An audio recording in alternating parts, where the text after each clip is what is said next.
আসসালামু আলাইকুম রহমতুল্লাহি ওয়া বারাকাতুহু। আলহামদুলিল্লাহি রাব্বিল আলামিন ওয়াসসালাতু ওয়াসসালামু আলা সাইয়্যিদিল মুরসালিন ওয়া আলা আলিহি ওয়া আসহাবিহি আজমাইন। সম্মানিত দর্শক ও শ্রোতা মণ্ডলী, আশা করি আপনারা সকলেই ভালো আছেন, সুস্থ আছেন। প্রিয় বন্ধুরা, আজ আমি আপনাদের জন্য একটি চমৎকার উপকারী ভিডিও নিয়ে হাজির হয়েছি। প্রিয় বন্ধুরা, আপনি কি শ্বাসকষ্ট হাঁপানি থেকে চির মুক্তি পেতে চান? তাহলে আজকের এই ভিডিওটা আপনার জন্য। প্রিয় বন্ধুরা, শ্বাসকষ্ট হাঁপানি একটি কষ্টদায়ক ব্যাধি, দারুণ কষ্টদায়ক ব্যাধি, বিশেষ করে বয়স্ক, বৃদ্ধ, বৃদ্ধা লোকদের জন্য। প্রিয় বন্ধুরা, এই শ্বাসকষ্ট হাঁপানি থেকে আমরা কিভাবে মুক্তি পেতে পারি, এর একেবারে সহজ দুইটা টিপস নিয়ে আমি আলোচনা করব। আপনারা মনোযোগ সহকারে দেখলে ইনশাআল্লাহ অনেক অনেক উপকার পাইবেন। তো তার আগে আমাদের একটু জানতে হবে যে এই শ্বাসকষ্ট হাঁপানি রোগটা আসলে কি। প্রিয় বন্ধুরা, এই শ্বাসকষ্ট হাঁপানি রোগটা কিন্তু আসলে কোনো রোগ নয়। এই শ্বাসকষ্ট হয় যাদের শরীরে অতিরিক্ত অ্যালার্জি থাকে, অথবা মা বাবা, দাদা দাদি অথবা নানা নানির অ্যালার্জি ছিল, এই শ্বাসকষ্ট হাঁপানি ছিল, আপনারও হতে পারে। তো আপনি যদি এই শ্বাসকষ্ট থেকে আজীবন মুক্তি পেতে চান, তাহলে কিছু নিয়ম কানুন আপনার মেনে চলতে হবে। প্রিয় বন্ধুরা, কারণ অ্যালার্জির কারণেই কিন্তু এই শ্বাসকষ্ট হাঁপানি হয়ে থাকে। তো আপনার সর্বপ্রথম লক্ষ্য করতে হবে, জানতে হবে যে আমার কোন কোন খাদ্যের কারণে আমার অতিরিক্ত অ্যালার্জি বৃদ্ধি পায়। প্রিয় বন্ধুরা, বিশেষ করে গরুর গোশত, ইলিশ মাছ, হাঁসের গোশত, হাঁসের ডিম, চিংড়ি মাছ, বেগুন, পুঁই শাক, এই ধরনের কয়েকটি খাবারে অতিরিক্ত অ্যালার্জি বৃদ্ধি পায় এবং যাদের অতিরিক্ত অ্যালার্জি থাকে তাদেরই শ্বাসকষ্ট দেখা দেয়। প্রিয় বন্ধুরা, যৌবন বয়সে, যুবক বয়সে কিন্তু এই শ্বাসকষ্টতে সবাইকে ঘায়েল করতে পারে না, আক্রান্ত করতে পারে না। কিন্তু আপনি যদি যুবক বয়সে সচেতন না থাকেন, এই অ্যালার্জি বেশি বৃদ্ধি পাইতেই থাকে আপনার শরীরে, তাহলে কিন্তু বৃদ্ধ বা বৃদ্ধাকালে কিন্তু আপনার শ্বাসকষ্ট হাঁপানিতে আপনাকে আক্রান্ত করে ফেলবে।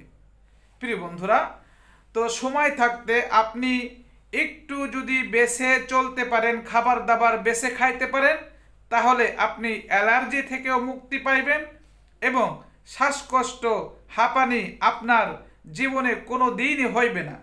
প্রিয় বন্ধুরা, তো যে খাবারগুলি বললাম, এই খাবারগুলি যদি আপনি বেছে খাইতে পারেন, খাইবেন, পরিমাণে কম খাইবেন, অতিরিক্ত খাইবেন না। তো প্রিয় বন্ধুরা, আসুন এখন আমরা আলোচনা করি সেই সহজ দুইটা টিপস নিয়ে, যেই টিপস গ্রহণ করলে আমরা শ্বাসকষ্ট হাঁপানি থেকে মুক্তি পাইব। 1 নম্বর টিপস হলো, প্রিয় বন্ধুরা, কালো জিরা। এই কালো জিরা আমাদের সকলেরই সুপরিচিত। আমাদের নবী সাল্লাল্লাহু আলাইহি ওয়াসাল্লাম সেই 1500 বছর আগে ইরশাদ করে গেছেন, এই কালো জিরা মৃত্যু ব্যতীত সব রোগের ঔষধ। সুবহানাল্লাহ। প্রিয় বন্ধুরা, আজ আধুনিক বিজ্ঞান এ কথা স্বীকার করেছেন যে এই কালো জিরা অনেক অনেক রোগ সারাতে সাহায্য করে, এবং আধুনিক বিজ্ঞান এটাও স্বীকার করেছেন যে শ্বাসকষ্ট হাঁপানির জন্য এই কালো জিরা অনেক অনেক উপকার করে থাকে। প্রিয় বন্ধুরা, তো এই কালো জিরা আপনি কিভাবে খাইবেন?